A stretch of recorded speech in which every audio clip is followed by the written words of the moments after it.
सलमान खान की फिल्म आ रही है, नाम है गलवान। कमाल की बात यह है कि देशभक्ति की फिल्म अक्षय कुमार से कैसे छूट गई भाई साहब। और उससे भी बड़ा कमाल ये है कि सलमान खान देशभक्ति की फिल्म कर रहा है। नहीं मतलब याकूब मेमन के फेवर में ट्वीट लिखने वाला आदमी देशभक्ति कर रहा है।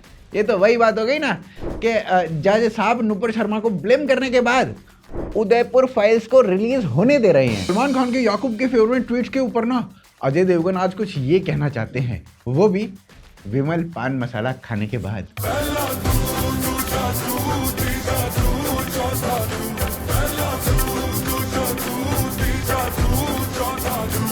नहीं मतलब कमाल की बात यह है कि सलमान खान वो आदमी है जो बिना किसी गलती के लोगों के करियर को खा जाया करता था। वो आदमी याकूब के फेवर में ट्वीट लिख रहा था, वो भी तब जब कोर्ट में प्रूव हो चुका था कि याकूब एक टेररिस्ट है। और वैसे हो सकता है कि सलमान को ज्यादा पता हो, आखिर भाईजान के भाई से रिश्ते भी तो थे। If you know what I mean. Salman Khan ने अरिजीत सिंह का करियर खाने की कोशिश की। अरिजीत ने ओपनली माफी मांग ली तो थोड़ा बच गया। गाना तो फिर भी डिलीट करवा ही दिया था फिल्म से। फिर सोनू निगम का गाया हुआ गाना भाई ने खुद गा दिया। नहीं मतलब सलमान की ये औकात है कि वो सोनू निगम का गाना खुद गा दे, पर गा दिया। उधर से भाई ने विवेक ओबरॉय का तो पूरा करियर ही खा लिया था। I was winning a lot of awards in my career and suddenly it evaporated because a bunch of people who had a lot of power in Bollywood decided you're not going to work here anymore. We'll make sure that that happens. अब वैसे देखा जाए तो विवेक ओबरॉय और सलमान खान में ना बहुत अंतर है। सलमान खान को दाऊद दुबई बुलाता है, विवेक ओबरॉय दुबई में दाऊद को काम पे रखते हैं। सलमान खान ओपनली कहता था कि पाकिस्तानी एक्टर्स को यहाँ पर काम करना चाहिए। विवेक ओबरॉय के फादर ओपनली कहते हैं कि पाकिस्तानियों को भारत में काम नहीं मिलना चाहिए, और यही स्टैंड विवेक का भी है। मैं नहीं चाहता कि कोई भी सिंगर, एक्टर या कोई भी पाकिस्तानी, इवन क्रिकेट मैच यहाँ हो, लोग बोलेंगे कि ये क्या बात कर रहा है, ये क्रिकेट और ये कलाकार लोग अलग होते, कोई अलग नहीं है। सलमान खान ओपनली कहता था कि इंडिया में बम ब्लास्ट होता है तो हम पाकिस्तान को ब्लेम कर देते हैं, पाकिस्तानी तो इंडिया को ब्लेम नहीं करते। पाकिस्तान में खुद इतना हो रहा है, बेनजीर भुट्टो, परवेज मुशर्रफ के ऊपर कितने सारे अटैक्स हुए, मैरियट ब्लास्ट कर दिए गए। तो this is not even in control of Pakistan. मैं वहाँ की न्यूज़पेपर तो पढ़ता नहीं, लेकिन जब वहाँ पे ऐसी कोई घटना होती है तो क्या वो लोग बोलते हैं कि हिंदुस्तानियों ने किया। फिर जब इंडिया ऑपरेशन सिंदूर करके पाकिस्तान को जवाब देता है तो सलमान खान चुप रहते हैं। हाँ, सीज फायर पर ट्वीट लिख देते हैं, हाँ मजा आ गया। विवेक ओबरॉय कहता है कि ऑपरेशन सिंदूर बहुत बढ़िया है, जो हुआ बहुत बढ़िया हुआ, सालों को और पे लो। फिर अगला पॉइंट, विवेक ओबरॉय स्क्रीन पे गुंडे बनते थे, असली लाइफ में हीरो हैं। माया यहाँ से बच के निकला ना, अब उनका हाथ दुबई तक पहुंचेगा। Put your attention into being a hero to someone else and you'll feel like a hero, you'll feel like a winner. And I accidentally chanced upon something that eventually became Project Devi, which started with rescuing a small bunch of girls, but then post-rescue wanted to do rehabilitation. और Salman Khan film में hero बनते हैं, असली life में मुंबई के बांद्रा में स्थित सलमान खान के घर पर फायरिंग करने वाले आरोपियों को अब डी कंपनी का डर सता रहा है। मैंने कुछ नहीं कहा है भाई साहब, मैंने कुछ नहीं कहा है, जो कुछ समझ रहे हो आप खुद समझ रहे हो। अब इतनी सारी डिसिमिलैरिटीज के बाद ना सलमान खान और विवेक ओबरॉय में बहुत सारी सिमिलैरिटीज भी हैं। एक तो ये दोनों ही ऐश्वर्या राय से प्यार करते थे। You know, I mean, I'm very fortunate. They both choose me. और कमाल की बात है, दोनों को ही नहीं मिली। माँ कसम बचपन में कहानी सुनी थी, 2 बिल्लियों की लड़ाई में बंदर रोटी खा जाता है। मैंने अभिषेक को बंदर नहीं बोला है भाई साहब, या बोला है पता नहीं, जो भी है आप जो मानना चाहो मान लो। अब जो अगली समानता है दोनों के बीच में वो ये कि विवेक ओबरॉय को बिश्नोई समाज बुलाता है और बिश्नोई समाज के बीच में विवेक ओबरॉय जाता है। एक दुनिया में एक ही समाज है बिश्नोई समाज, जहां पे अगर हिरन मर जाए तो उसके बच्चे को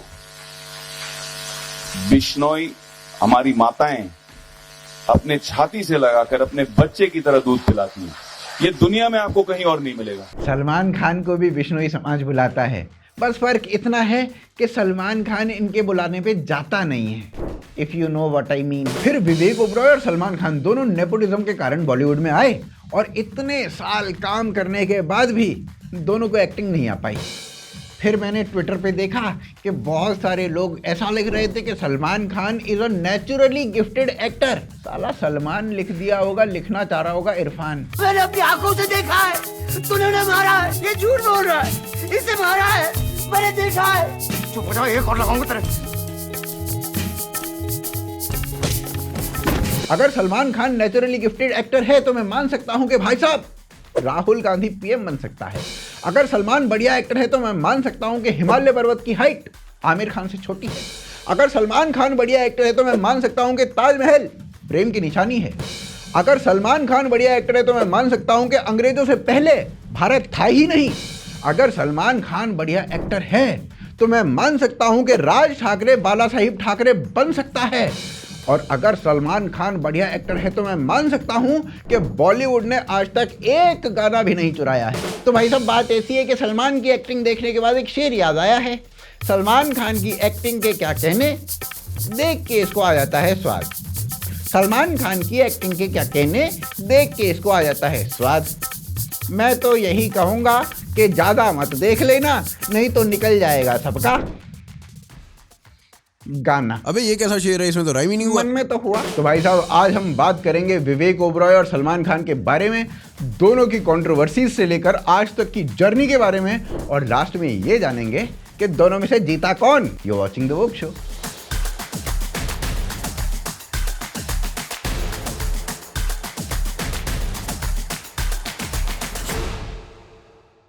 तो भाई साहब शुरू करते हैं सलमान खान ऐश्वर्या राय की डेटिंग शुरू होने से थोड़ा सा पहले से, फिर इन दोनों की डेटिंग लाइफ पे आएंगे, और फिर विवेक ओबरॉय दोनों के बीच में कैसे आए इस पे आएंगे, और फिर विवेक सलमान की कंट्रोवर्सी पे आएंगे, और उसके बाद जानेंगे दोनों में से जीता कौन। आप क्रोनोलॉजी समझ लीजिए। देखो भाई साहब ऐसा है, सलमान खान और सोमी अली दोनों डेट कर रहे थे।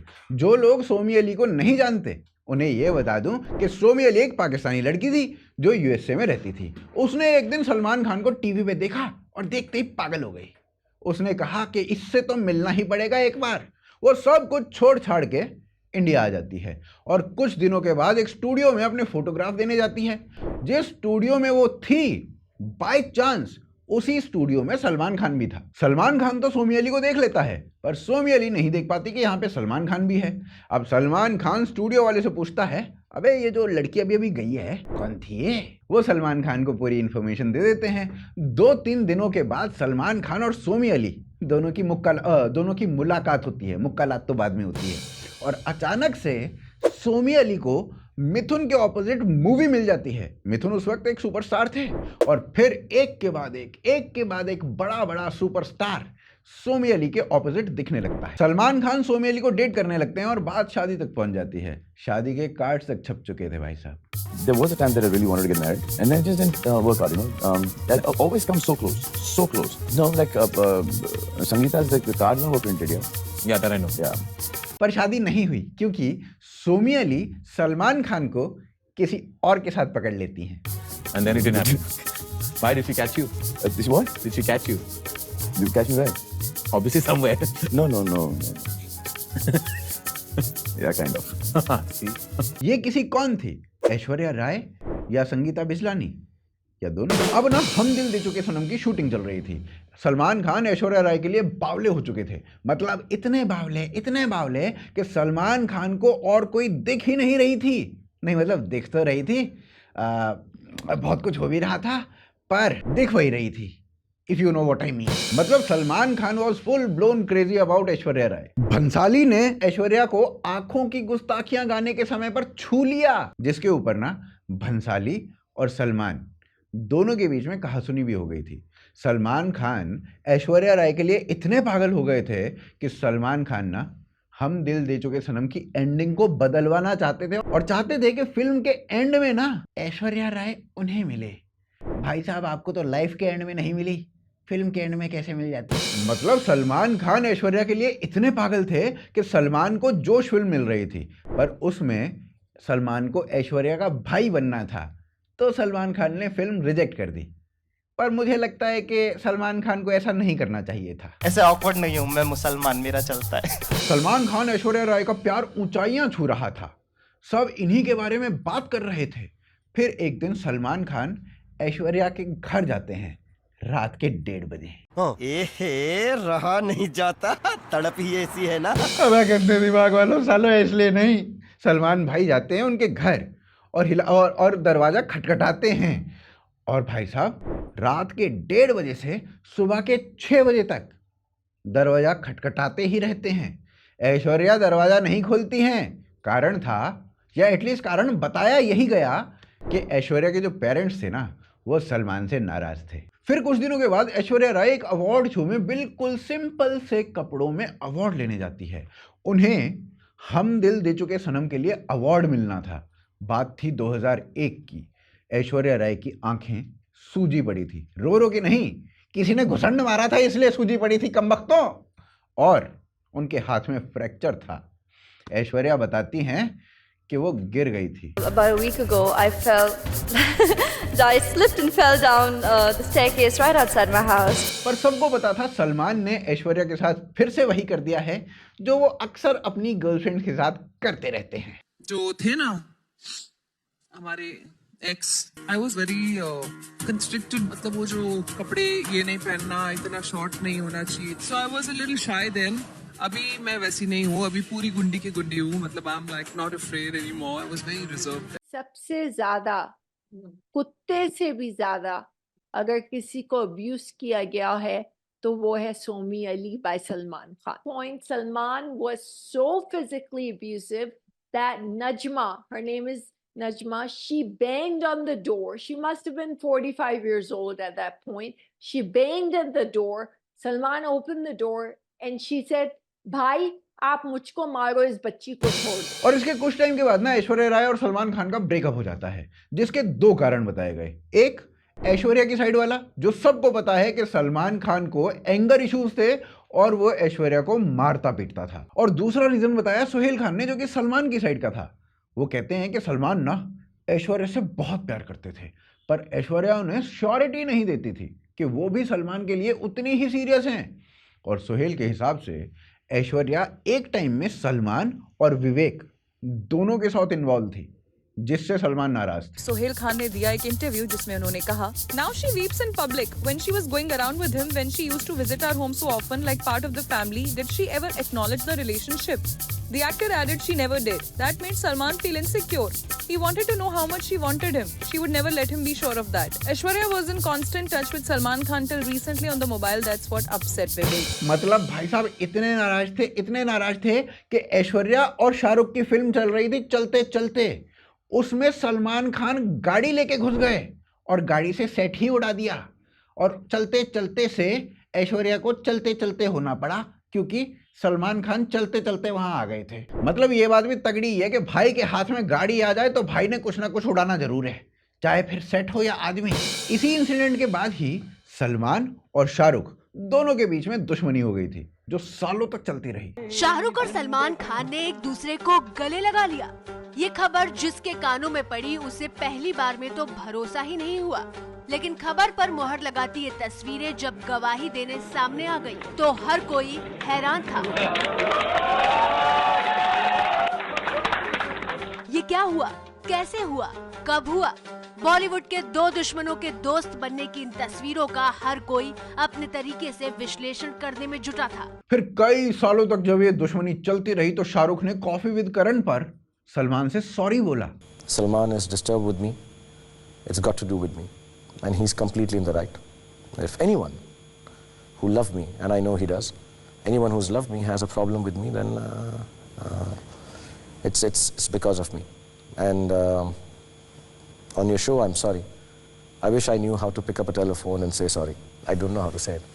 And I'm too old to learn that. So this is the way it is. और इसका रिप्लाई सलमान खान ने कुछ ऐसे दिया। आवन जावन में मेरा घर को 4-5 बार पास करते हैं तो टीवी पे आके माफी मांगते। अब सलमान खान की दोस्तियां टूट रही थी, वो अपनी गर्लफ्रेंड से मारपीट कर रहे थे, और इतने में ही एक टेप लीक हो जाती है सलमान खान और ऐश्वर्या राय की, जिसमें दोनों एक दूसरे को जमकर गालियां दे रहे थे। ऑडियो टेप थी, कुछ और मत समझना कमबख्तों। मीडिया में केवल यही न्यूज छाई हुई थी। बाद में पता चला कि ये जो ऑडियो टेप था ये फेक था।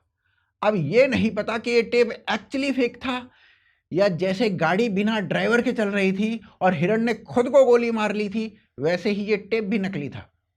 टेप से एक बात और सामने आई थी। बात यह कि प्रीति जिंटा और सलमान खान ने हुकअप कर लिया था, जिसे दोनों ने बाद में डिनाई करा, पर मानता कौन है ऐसी बातें। और इसी टेप के बाद ऐश्वर्या और सलमान दोनों एक दूसरे से अलग हो गए थे, ब्रेकअप हो गया था यहां पर। अब सीन में आते हैं विवेक ओबरॉय। ऐश्वर्या का दिल टूटा हुआ, नहीं भाई साहब, केवल दिल नहीं, आंख, नाक, हाथ, कान, मुंह सब टूटा हुआ था।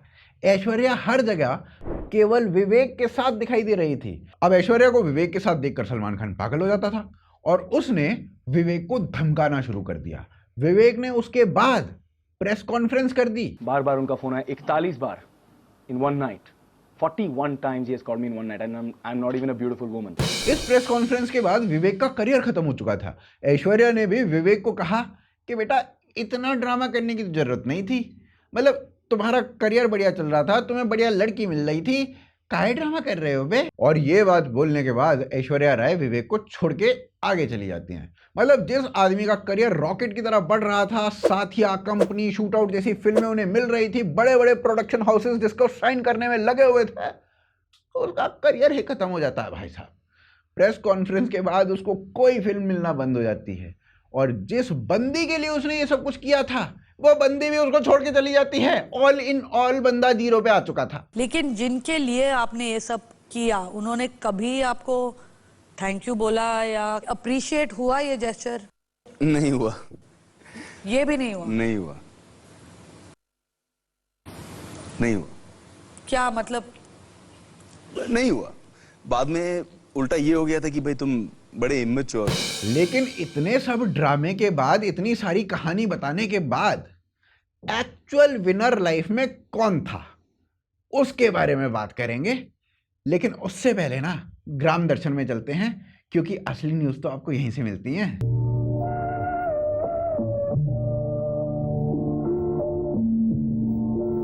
राम राम, ग्राम दर्शन में आपको स्वागत है।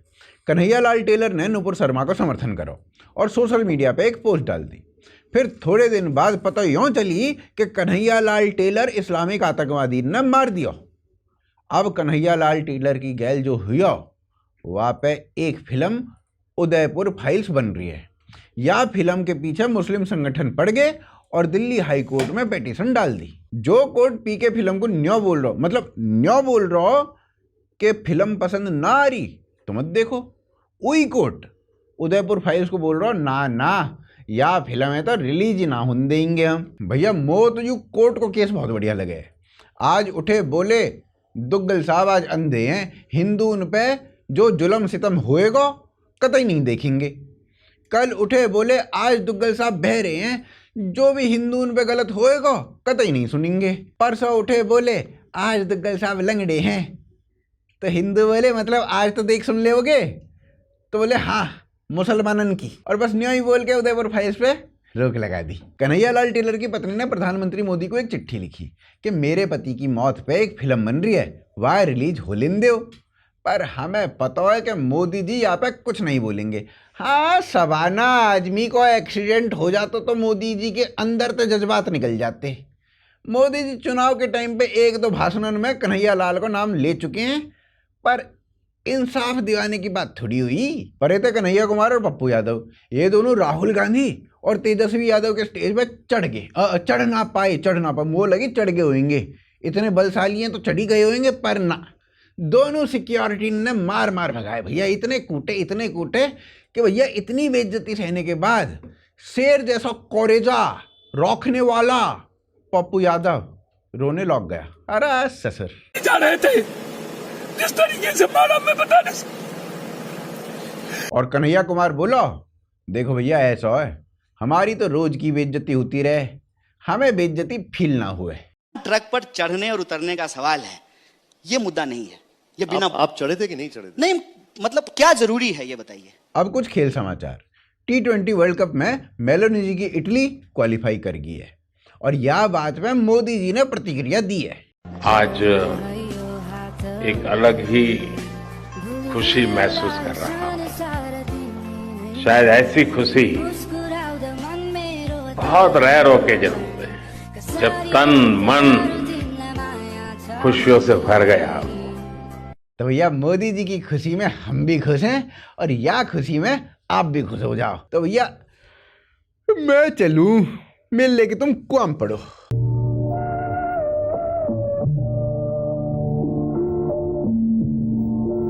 तो भाई साहब अब तीनों लोगों के बीच में हो गया कलेश, मतलब सलमान, ऐश्वर्या और विवेक, तीनों के बीच में कलेश है।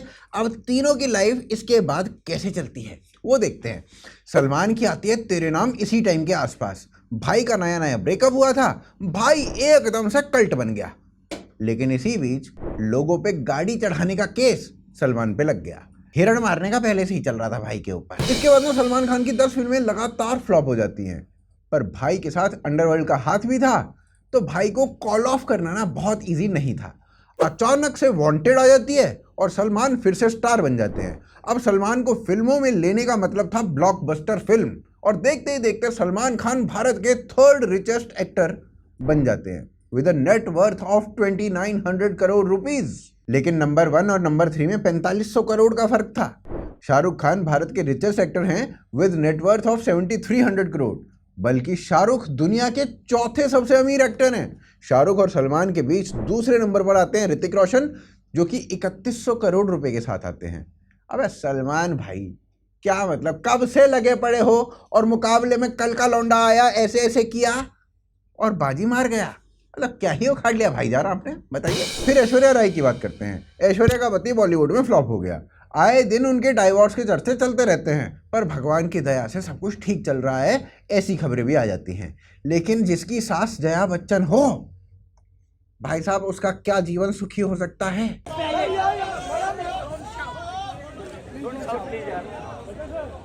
सर आइए sir, big B.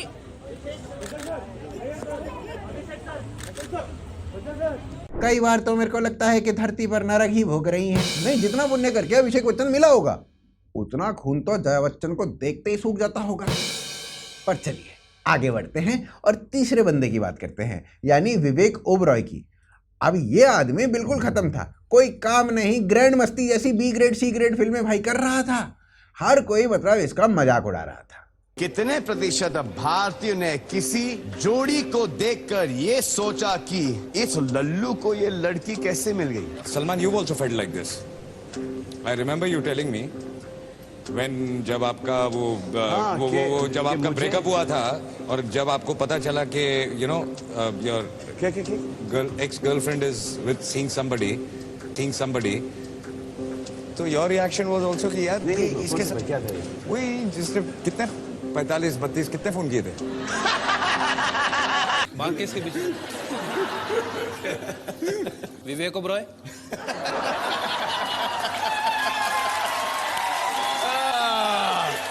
Vivek Oberoi, छोड़िए उनको, उनकी जिंदगी उनको जीने दें आराम से। ये तो खामा छोटी हो जाएगी।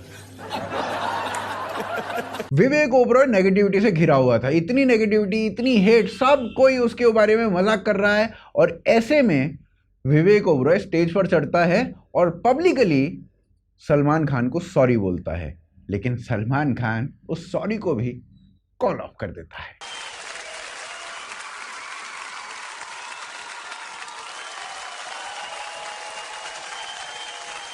और इस सॉरी के बाद भी विवेक ओबरॉय का मजाक ही उड़ता है। अब जब इतनी सारी नेगेटिविटी छाई हुई थी, उसके बाद और वर्ष बीतते हैं और इसके बारे में कोई लिखना, पढ़ना, सुनना सब बंद कर देते हैं। विवेक ओबरॉय ऐसी नेगेटिविटी से निकलता है और फिर अचानक से 1200 करोड़ की कंपनी जरा से टाइम में खड़ी कर देता है। और जिस हिसाब से इसकी कंपनी चल रही है ना भाई साहब, in terms of net worth, Vivek Oberoi Salman Khan को कुछ ही सालों में पीछे छोड़ देगा। आज विवेक ओबरॉय सक्सेसफुल है, पैसा है, इज्जत है और सबसे इंपॉर्टेंट बात और सबसे बढ़िया बात, पत्नी है और दोनों के बीच में प्रेम है। जिस आदमी को बर्बाद करने के लिए पूरा यूनिवर्स इकट्ठा हो चुका था ना, उसने अपने दम पर अपना नाम आसमान पर लिख दिया। इसे ही तो सक्सेस कहते हैं, इसे ही तो टेड स्टोरी बोलते हैं, इसे ही तो वो स्टोरी बोलते हैं जिससे आप सीख सकते हैं। I hope you enjoyed this episode. You are watching the woke show. Do subscribe the channel and share the video.